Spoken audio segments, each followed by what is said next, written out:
Hey everyone, welcome to this tutorial on how to use the Prusa Slicer software. So basically today we're going to be talking about what this slicer software actually is and why it's going to be so important when you're working on your 3D projects. A slicer software is going to take your 3D Tinkercad model and convert it into something called G-code, which is then going to give commands to the printer. So basically what it does is it slices the 3D model into really thin layers, then that is going to be sent and printed. We'll go a little bit more in detail on what a slicer software actually is later in this video, but as you can see here, the first thing that you're going to see when you open up the Prusa software is going to be your workspace. As you can see, this workspace is pretty easy to navigate. You can just click and drag your mouse to angle it any direction that you want. So the first thing I'm going to do is go up to my little toolbar up at the top of my screen, and I'm going to press the add button. And then you can see I'm going to just add my design. So if you go into Tinkercad and you save your design as an STL file, you should be able to easily add it to the slicer software.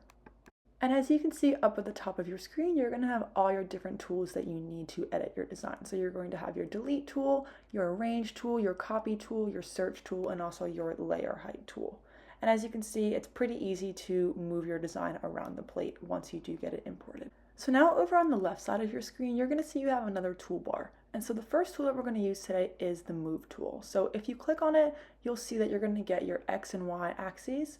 And as you can see, it's pretty easy to move your object up and down along these different axes. One thing you do want to make sure though is that your object is not going to be underneath the surface of the plane. You always want to make sure your object is above the surface of the plane. So the next tool that we're going to have is going to be the scale tool. And this is basically what controls the size of your object. So as you can see here, I'm making it bigger and smaller, and then you can also make it wider, and then also you can make it taller or shorter. So I'm just going to scale up my object a little bit just so it's a little bit easier to work with. But as you can see, this tool is not that hard, and it's a great way to change the shape of your object if necessary. Our next tool in the toolbar is going to be our rotate tool. So as you can see, when I click on it, I get the option where I can rotate my object along all three of the axes. So as you can see here, I'm rotating it along the y-axis and then the x-axis, and also you can rotate it around the z-axis. So this is a really great way to get your object oriented the way you want it for printing. Our next tool we won't really use as much in this tutorial, but basically what it is it is going to allow you to orient your object along any face of the object. So if you have, let's say, an object with 4 sides or 4 faces, you can choose to orient your object so that each face would be facing down towards the plane. And our last tool is going to be the measurement tool. So as you can see here, this is going to allow us to tell the distance between any 2 points on our object. So you can see I'm clicking right where the blue line is, and then I also click another point on the object. And then in the bottom left corner of your screen, you will see the distance between these 2 points. Now that we have learned how to use all these different tools, we are really going to get into it. So we're going to go to the bottom right corner of our screen and push the button that says Slice Now. And as you can see, when you push that, your object is going to turn orange. So if you go out to the top of your screen and press print setting, first thing we're going to look at is something called infill. So as you can see here, if you click on that drop down menu, you are able to change the fill density. And I'm going to go with 20%. Usually the average is about 15 to 20. And then you can also see that you can change the fill pattern, and I'm just going to keep it as a grid pattern. The tab underneath that is going to be the skirt and brim tab, and I'm just going to leave this as it is. Unless your design really needs that extra support, you don't want to add your skirt or your brim because that's just going to be extra material that ends up getting wasted.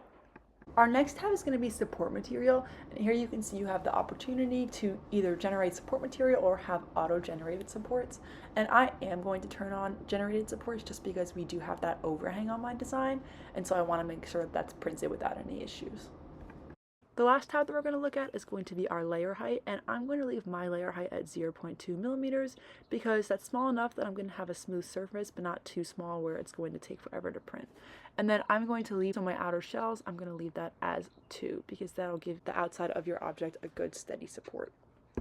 Now you're going to go back up to the top of your screen and press the plater button, and here you're going to see your object exactly how it's going to be printed. So you can see as I drag this little slider up and down, I can see the different layers of the object, and you can see all the way at the bottom where the object is going to be solid, you can see your grid pattern. And also that green support material, that's going to be your support material that you generated in your print settings.